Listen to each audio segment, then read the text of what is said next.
L'Institut Curie se mobilise contre le Covid-19. Dans ce hors-série de Curiosité, le podcast, l'Institut Curie vous propose d'entendre la parole de médecins et de soignants qui poursuivent coûte que coûte la lutte contre le cancer avec les patients. Vous entendrez aussi des chercheurs qui travaillent à la compréhension du système immunitaire, des virus, et qui sont d'ores et déjà impliqués dans des projets de recherche contre le coronavirus. 5 minutes d'information, d'explication, de recommandations, de partage pour mieux comprendre et se battre contre l'épidémie.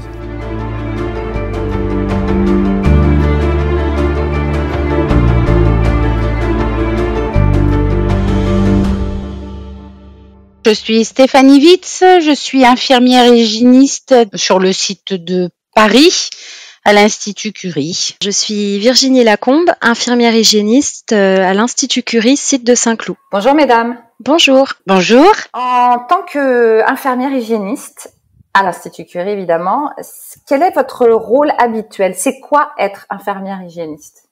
Alors, être infirmière hygiéniste, donc déjà on travaille au sein d'une équipe opérationnelle d'hygiène qui est constituée d'un médecin hygiéniste, de techniciennes bio-hygiénistes, d'infirmières hygiénistes, et donc tous ensemble, on veille au maintien de l'hygiène hospitalière dans son ensemble et à la lutte contre les infections nosocomiales. On travaille vraiment avec toutes les catégories de professionnels. On est dans l'ombre des patients, on n'est pas à leur contact direct, mais on veille à leur protection. C'est-à-dire, on peut par exemple accompagner un agent de service dans ses tâches de bio-nettoyage d'une chambre, on peut participer au choix des produits désinfectants, mener des actions de promotion de l'hygiène des mains auprès des soignants et des patients. On peut travailler par exemple aussi avec les services techniques, on peut surveiller un chantier pour vérifier qu'ils respectent les mesures préconisées afin de protéger nos patients. C'est très varié. Même chose pour vous, Stéphanie? Une infirmière hygiéniste va aussi élaborer des protocoles de soins en collaboration avec les services de soins et elle va évaluer leur bonne application. Elle va avoir un regard sur le choix et l'étude des produits et des matériaux qu'on va utiliser dans tout ce qui est soins et les produits aussi d'entretien. Elle va avoir aussi un gros travail sur la formation continue du personnel soignant. Elle va avoir aussi une action sur des investigations d'épidémies et de surveillance des infections nosocomiales. Et on va la consulter pour tout ce qui concerne la construction, l'aménagement, les équipements des locaux hospitaliers, mais aussi la conduite d'études économiques et d'évaluations relatives à la qualité des soins dans le domaine, bien sûr, des infections hospitalières. Donc, vous voyez que le champ d'application d'une infirmière hygiéniste est très vaste.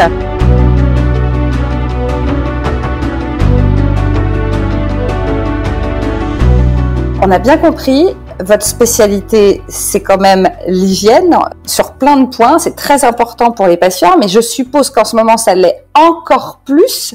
Qu'est-ce que, dans ce contexte Covid, vous avez mis en place? Par rapport au quotidien Covid, la première chose, ça a été la mise en place de circuits dédiés. Donc, il y a un circuit pour les soignants, un circuit pour les patients, où on leur prend la température, la saturation, et on leur pose des petites questions sur leurs éventuels signes cliniques. Donc, si le patient présente des symptômes, il est réorienté afin d'avoir une évaluation médicale et un test Covid, si le médecin le prescrit. Et donc là, on accompagne les patients dans leur dépistage et aussi on protège les autres patients qui poursuivent donc leur circuit en toute sécurité. Et une grosse partie de notre travail, c'est aussi toute la traçabilité des patients dépistés Covid dans l'Institut. On fait le lien avec les intervenants, notamment les médecins. On les informe du statut du patient pour la suite de leur prise en charge. Et de votre côté, Stéphanie?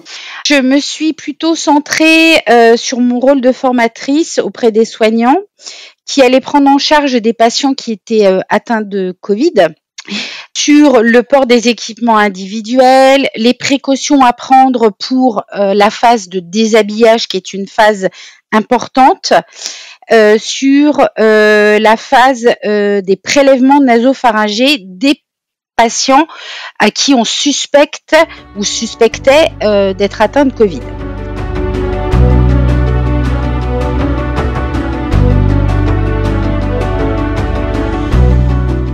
Humainement, avec les patients, avec les collègues, qu'est-ce que vous retiendrez de cette période particulière ?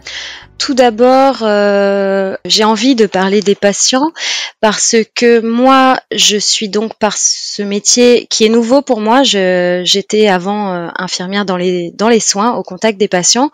Et là, finalement, je n'ai plus de contact avec les patients dans ce métier. Mais là, à l'occasion de remplacement, puisqu'on est amenés tous à remplacer en plan blanc, j'ai été à leur contact et j'ai été très touchée parce que finalement, c'est eux qui nous remercient, c'est eux qui sont très chaleureux avec nous, qui nous font des petits gestes, des petites gourmandises et nous encouragent. Et ça me touche parce qu'en ces temps difficiles, en ces temps de crise, c'est plutôt eux que je souhaite encourager, car je sais combien ils ont peur et combien ils sont angoissés étant donné leur fragilité. Donc ça me touche d'autant plus. Et puis je suppose il y a aussi les relations avec les collègues, avec les équipes, n'est-ce pas Stéphanie ? Moi, ce que je vais retenir, c'est que nos équipes soignantes ont une capacité d'adaptation et d'entraide. Pour moi, ça a été impressionnant, l'entraide qu'elles ont manifestée envers les unes les autres. Souvent on m'appelait pour me dire Stéphanie, j'ai des surblouses jaunes que je viens de retrouver dans nos placards, je sais qu'il en manque au premier étage, est-ce que tu peux venir les chercher pour elles? Ce que j'ai aussi, c'est appris à découvrir des gens que je ne connaissais pas ou que je connaissais, mais dans un autre contexte. Pour moi, il y a des gens qui se sont révélés, qui allaient au-delà finalement de leur champ d'application. Et ça a été vraiment un beau moment pour moi. Merci beaucoup, mesdames. Merci. Merci à vous.